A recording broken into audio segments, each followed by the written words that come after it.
गोरी नहीं है वो तोर कस हजार माँ आजा बेरमपुर बाजार माँ। गोरी नहीं है वो तोर कस हजार माँ आजा बेरमपुर बाजार माँ। भोगलो होटल में भजिया खावा हूँ सुनत भोगलो होटल में भजिया खावा हूँ। घुमा हूँ दीक्षित जनरल स्टोर ना है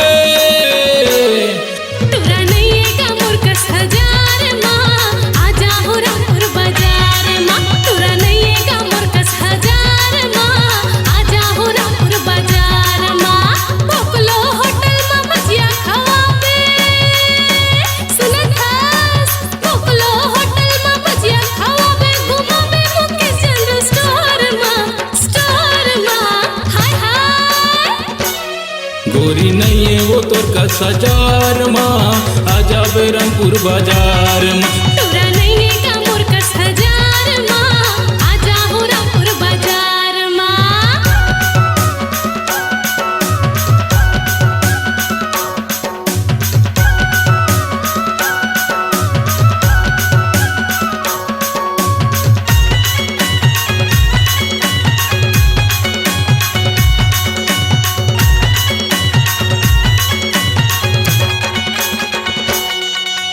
मोनू ठेला में समोसा खवा हूँ, संतोष ठेला में गुपचुप।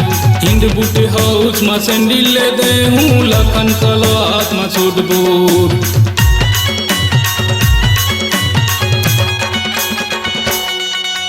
मोनू ठेला में समोसा खवा हूँ, संतोष ठेला में गुपचुप। हिंद बूटे हाउस में सैंडल ले दे हूँ, लखन कलात में सूट बूट। गणेश वस्त्रालय में शॉपिंग करा हूँ सुनता गणेश वस्त्रालय में शॉपिंग करा हूँ। घुमा हूँ रुपए जनरल स्टोर ना है तोरा नहीं है का मोर कस हजार माँ आजा हो रामपुर बाजार माँ। गोरी नहीं है वो तोर कस हजार माँ आजा बेरमपुर बाजार माँ।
गोरी नहीं है वो तोर कस हजार माँ आजा बेरमपुर बाजार माँ। तोरा नहीं है का मोर कस हजार माँ आजा हो रामपुर बाजार माँ। भोगलो होटल में भजिया खावा हूँ सुनत भोगलो होटल में भजिया खावा हूँ। घुमा हूँ दीक्षित जनरल स्टोर ना है तोरा नहीं है का मोर कस हजार माँ आहूँगा रामपुर बाजार माँ। गोरी नहीं है वो तोर कस हजार माँ आजा बेरमपुर बाजार माँ। तोरा नहीं है का मोर कस हजार माँ आजा हो रामपुर बाजार माँ। गोरी नहीं है वो तोर कस हजार माँ आजा बेरमपुर बाजार माँ। स्वरांजलि स्टूडियो, नेमीचंद गली नंबर 2, गंजपारा, रायपुर।